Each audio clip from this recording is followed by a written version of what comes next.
কেমন আছেন সবাই? চলে এসেছি আজবার ছাদ বাগানে নতুন আর একটা ভিডিও শেয়ার করার জন্য। তো আজকে একটু হারভেস্টিং করব, অনেক কিছুই আজকে হারভেস্টিংয়ের জন্য তৈরি হয়ে আছে। আর এই যে আমার চন্দ্রমল্লিকা ফুলগুলো, এগুলো আমার পুরনো গাছের ফুল। তো নতুন গাছ এখনও কেনা হয়নি, পাইনি সামনে এখনও, তো পেলেই ওগুলো আপনাদের সাথে শেয়ার করব। তো পুরনো গাছেই দারুণ ফুল হচ্ছে, বেশ সুন্দর। তো চলুন কী কী হারভেস্টিংয়ে আছে শেয়ার করি সেগুলো। শীতকালীনও কত সুন্দর পোল্লা হচ্ছে, খুবই আনন্দ লাগে যখন এরকম সবজি এত কষ্টের পরে গাছ থেকে পাওয়া যায়। এর মতো আনন্দ আসলে যারা তোলে তারাই একমাত্র পায়, অন্যরা কেউ পাবে না। অবশ্য তারা করলেই পাবে। তো এই যে কত সুন্দর হয়েছে। এই যে চলে এসেছে যে আমার এই ধনিয়া পাতা গাছ, দেখুন কত বড় হয়ে গেছে। এগুলো একটু তুলে নেব। তো এর মধ্যে মধ্যে শাকও আছে, এটাও আমি একটু করে তুলে নেব। তো আগে ধনিয়া পাতাটাই তুলে নিই।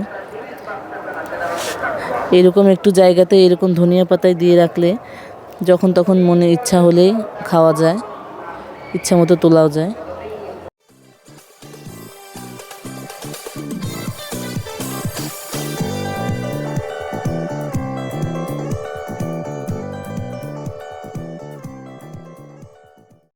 আর এই যে এখান থেকে তুলে নেবো আর একটু পালং শাকগুলো সব তুলে নেবো, কারণ এগুলো এখন খুব বেশি একটা আর ভালো হচ্ছে না। নতুন পাতাগুলো এগুলো তুলে খাওয়ার পরে আবার নতুন করে ছিটিয়ে দেবো, হয়ে যাবে। তো আমি ধনিয়া পাতা পালং শাক দুটোই একসঙ্গে করেছি, দেখুন খুব সুন্দরই হয়েছে। আর ধনিয়া পাতাটা থাকার জন্য আমার উপকার হয়েছে, এখানে আমার শাকগুলোতে কোনো পোকা লাগেনি, কারণ ধনিয়া পাতার গন্ধে পোকামাকড় ওইভাবে আসে না।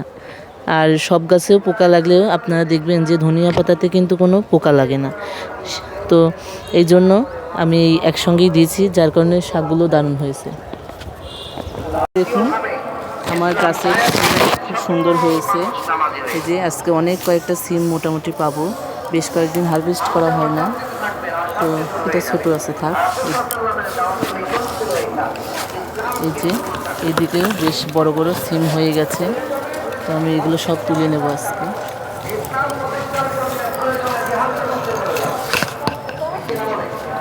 যে এই গাছ থেকে কয়েকটা মরিচ তুলে নেব, মরিচগুলো বেশ সুন্দর হয়েছে আর পোক্তও হয়ে গেছে। এগুলো যদি এখন না তুলে নিই পেকে যাবে। এই যে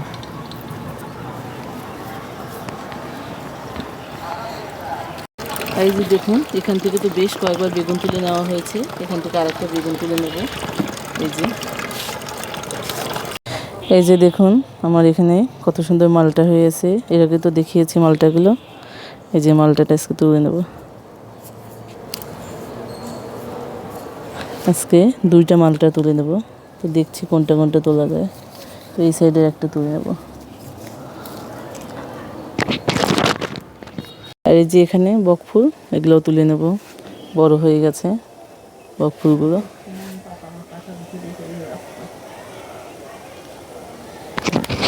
আর এই যে দেখুন ঝুড়ি ভরা সবজি আজকে তুলে নিয়েছি, কত কিছু কয় রকম হারভেস্ট হয়েছে দেখুন।